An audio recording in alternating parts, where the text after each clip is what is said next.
మల్లికార్జున స్వామి వేలాల గట్టు మల్లికార్జున స్వామి టెంపుల్ ఒక సొరంగం. దీంట్లో శివలింగ ప్రాణ ప్రతిష్ఠ.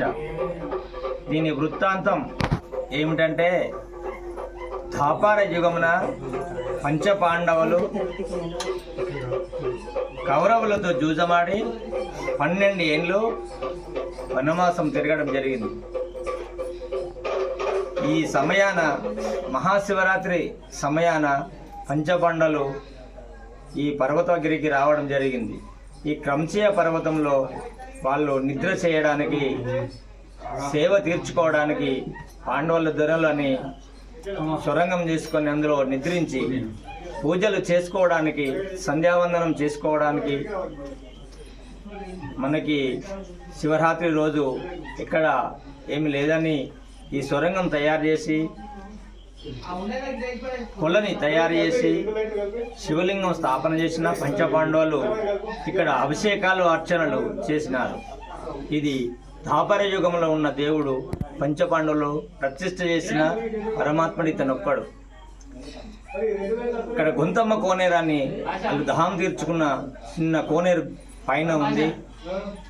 ఆ కోనేరు కాడ పిల్లలు కాని వారు ఎవరైనా ఆడ కూర్చొని వరము పట్టుకుంటే వాళ్ళకు పిల్లలు అవుతున్నారు. కాబట్టి ఆ ప్రత్యేకత ఉంది.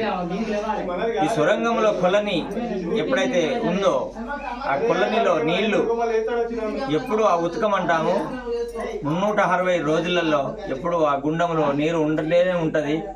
ఆ నీరు అనగా ఆ నీళ్లు తీసుకెళ్లి ఇంటిలో చల్లుకున్న, పైన చల్లుకున్న, పొలంలో చల్లుకున్న పురుగు కానీ పంట అభివృద్ధిగా కానీ పండడం జరుగుతుంది. భక్తుల అపారమైన నమ్మకము ఆ ఉతకం మీద ఉంది. శివలింగమును అదే రోజు శివరాత్రి రోజు పంచపాండవులు స్థాపన చేశారు కాబట్టి శివరాత్రి రోజే ఇక్కడ జాతర జరుగుతున్నది. కావున స్వామివారి మల్లికార్జున రూపంలో ఎప్పుడైతే పూజలు అందుకుంటున్నాడో, అయ్యగారులతో ఆనందమైన అభిషేకాలు, అర్చనలు, ఒగ్గు ప్రార్థనలు, అయ్యగారులు ఎప్పుడైతే మాత్రం అన్న పూజలు ఇవన్నీ ఈ స్వామివారి వద్ద జరుగుతూ ఉన్నాయి. స్వామివారిని ఎలా గుర్తించారంటే, ఆవుల కాసే ఒక కాపరి ఆవులు కాస్తూ ఈ జంగల్లోకి వెళ్ళిండ్రు. అప్పుడు దారి లేదు, కారు జంగలి. దారి లేకుండా ఎప్పుడైతే ఉన్నదో అందులో ఆవుల మేపుకుంటా అతను ఒక 10 మంది పిల్లలతో ఆవుల కాపరి ఈ పర్వతగిరి తిరిగేవాడు. అయితే ఎప్పుడైతే పంచపాండవులు స్థాపన చేసిండ్రో, ఆ మల్లికార్జున అనే రూపంలో ఆవుల కాపరిని మల్లికార్జున స్వామి గుర్తించి అతని దగ్గర పిలుచుకొని అక్కడ కూర్చొని మాట్లాడడం జరిగింది. మిగతా కాపర్లంతా ఆవుల కొట్టుకొని కారు జంగలికి వెళ్ళిపోయినారు. అప్పుడు ద్వాపర యుగంలో పెద్ద పుల్లు, సిరితగన్లు, అనేకమైన తోడేన్లు, పెద్ద పుల్ల భయం అనేకంగా ఉండే, రాను కూడా దారి దొరకని రోజు. ఆ రోజుల్లో ఈ స్వాముల వారు అతని ఆ ఆవుల కాపరిని నరహరి పోగుల పుల్లయ్య అతనితో సంభాషణ చేస్తూ ఇక్కడ కూర్చుంటే అతని ఆవులు 4 మూలలు తిరిగి మళ్ళీ ఇక్కడికే వచ్చేది. అయితే ఒకరోజు ఏమన్నాడంటే, ఆ కొలని విశేషానికి వస్తే ఒకనాడు ఏమన్నాడంటే, అయ్యా నేను ఆవులన్నీ తిరిగి ఇక్కడికి వస్తున్నాయి కానీ వాటికి దహం తీర్చలేకపోతున్నా, ఈ ఆవులను తీసుకొని వెళ్ళి ఎక్కడన్నా దహం తీర్చుకుంటా అని ఆ ఆవుల కాపరి అన్నాడు. అతను ఏమన్నాడు, లేదు లేదు నువ్వు ఎక్కడికి వెళ్ళదు అని అక్కడ కొలని తయారు చేసి ఆ నీళ్ళు అన్నటివి బయటకు పంపించాడు. అక్కడ ఆవులు దహం తీర్చుకున్నాయి. అప్పటి నుండి నిత్యం ఆ అబ్బాయి ఇక్కడికి వస్తూ అతనితో సంభాషణ చేస్తూ ఆవులు తిరిగొస్తూ మళ్ళీ సాయంత్రం ఇంటికి వెళ్తున్నాడు. ఒకరోజు ఏమైందంటే, సమయము వాళ్ళకు సరిపోక సంధ్యావేళ సంభాషణ చేస్తూ ఇక్కడ కూర్చున్నారు. వద్దు సరిపోయినది, తాళించింది అనగా చీకటి పడ్డ సమయానికి అప్పుడు ఆవులు వెళ్ళిపోయినాయి. అబ్బాయి ఇక్కడ ఉండిపోయినాడు. స్వామి నేను ఆవులు వెళ్ళిపోయినాయి, నేను పోవాలి కదా అని అన్నాడు. అంటే అతను అన్నాడు, సరే నీ ఆవులు ఎట్లాగ ఇంటికి వెళ్తుంటాయి, నువ్వు ఇక్కడనే ఉండు, మన దగ్గర ఉందామనుకున్నారు, ఇక్కడనే ఉన్నారు. అతను రాలేకపోయాడు. అతని ఇంటికి రాలేకపోయేవారికి ఊరు వారు అంతా బెంబలెత్తి దిగులు చెంది, ఇతను ఏ పెద్ద పుల్లి తిన్నదా, మరి అడవిలో ఏమైపోయినాడని ఒకరోజు మొత్తం గాలించడం జరిగింది, అంటే తిరగడం జరిగింది. అబ్బాయి జాడ దొరకలేదు. ఒకరోజు ఆవులు మళ్ళా ఈయన కాయలేకపోతుంటే వాళ్ళందరూ ఏమన్నారంటే ఇతన్ని ఎడిదిరిగైనా తీసుకురావాలని అక్కడ నుండి రాగా ఈ సొరంగము కనబడ్డది. ఆ జంగల్లా కనబడుతోటి అప్పుడు ఏం చేసిరంటే ఇక్కడ ఏముంది అంటే వాళ్ళు వచ్చేసరికి ఇక్కడ ఏం కనబడలేదు. ఎందుకు కనబడతలేదు? ఇక్కడ సొరంగం ఉంది, స్వాముల వారు ఉన్నాడు, కొలని ఉంది, ముందు నీళ్లు ఉన్నాయి, ముందు ఇంకా ఒర్రె ఉన్నది, ఆవులు నీళ్లు తాగటి అని ఒకరోజు స్వామివారికి భజంత్రీలతోటి రడవేర్లు అంటే డోళ్లతోటి అయ్యగారులతోటి అందరూ ఊరు పెద్దలంతా కలిసి ఇక్కడికి రావడం జరిగింది. వీళ్ళు రాకముందు ఆవుల కాపరి స్వాముల వారు ఎప్పుడు ముచ్చటాడుతూనే ఉండేది, అక్కడ సంభాషణలో ఉండేవారు. వీళ్ళు రావాలంటే కారు జంగలు కాబట్టి భజంత్రీలతో ఎప్పుడైతే వచ్చిండ్రో అప్పుడు ఆ సౌండ్ అనేది విని వీళ్ళిద్దరు లోపలికి వెళ్ళేటప్పటికి వాళ్ళు వచ్చేసరికి ఎవరు కనబడకపోవు. వాళ్ళు కూర్చున్న మనిషి తిరిగిన జాగా ఏర్పాటు చేసిండ్రు. అరే ఇక్కడ ఉన్నాడు ఇతను, కానీ మనం భయపడిన కనబడట్లేదు అని మళ్ళీ తెల్లవారి రోజు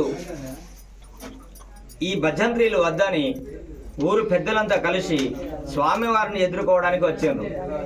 అప్పుడు కాకుండా నెమ్మదిగా వచ్చేసరికి ఇది ఇట్లా వాడి మూల తిరిగేది ఉండే దారి.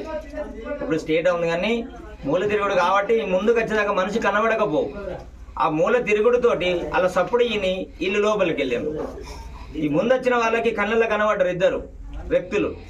నర రూపంలో స్వాముల వారు, ఆవుల కాపరిగా ఇతను కనబడ్డారు. అరే ఇంట్లో దాగబడి ఉన్నాడు అని ఒరే పుల్లయ్య అని పిలిస్తే ఓయ్ అనేది, మరి బయటికి రా అంటే నేను రాను అనేది. ఎందుకు రావు అంటే రాను అంటే మరి మాకెట్లా నువ్వు అని అంటే మీకేమన్నా వరము కావాలంటే కోరుకోండి, అది మీకు తప్పకుండా జరుగుతుందని ఆయన మాట ఇవ్వడం జరిగింది. అప్పుడు మరి నాదొక ఆవు పోయింది అని అడిగితే పలాని వ్యక్తి పలాని కాడ ఉంది, అటు పంచపాండల దన్ను ఉంది, ఇటు గొంతమ్మ కోనేరు ఉంది, ఇటు బోరు ఉన్నది, అంటే ఇటు గుట్ట సరాస్ జారుడు ఉన్నది, అటు దుబ్బ ఉంది. ఈ ఏరియాలో నువ్వు ఏ మూల కావాలంటే ఈ పలాని మూలకాడ ఉంది అని అంటే అడిగి పోయాక ఆవు ఉండేది, పిల్ల ఉండేది, తల్లి ఉండేది. అదే విధముగా ఈ ఊరు పెద్దలు అంతా దైవముగా గొలుసుకొని మరి ఒక స్వామివారికి ప్రసాదం పెట్టాలంటే పాలు పాశం వండాలని అప్పుడు పాలతోటి పాయసం తయారు చేసి స్వామివారికి అయ్యగారులతోటి నైవేద్యాలు పెట్టించి అర్చన అభిషేకాలు చేయడం జరిగింది. అట్లాగనే స్వామివారికి ఎప్పుడైతే పాల పాయసం పరమన్నం బోనాలు తయారైనయో దాంతోపాటుగా స్వామివారిని అడ్డుగా కూర్చోబెట్టద్దని పంచముగ్గులని పసుపు, కుంకుమ, తెల్లపిండి, బండారంటారు, పసుపును బండారంటారు, చందనం అంటే పసుపుతో చున్నం కలిపి రెండు కలిపి నీళ్లు పోసి పిసుకుతే అది చందనం అవుతుంది. ఆ చంద్రమును చల్లి దానిపైన బండారు అంటే పసుపుతో ఒక పలక కొట్టి, తెల్లపిండితో ఒక పలక కొట్టి, అందులో దామరకములను పలక కొట్టి దాన్ని స్వామివారికి పంచముగ్గులుగా పేరు. పంచం అంటే 5 రకాల వేస్తాం కాబట్టి 5టితో కలిపితే పంచ అంటే పంచ, ముగ్గు అంటే మొగ్గు, పంచముగ్గులు అనేది స్వామివారికి అదే శివరాత్రి రోజు వేసి స్వామివారి కళ్యాణం చేయడం జరుగుతుంది.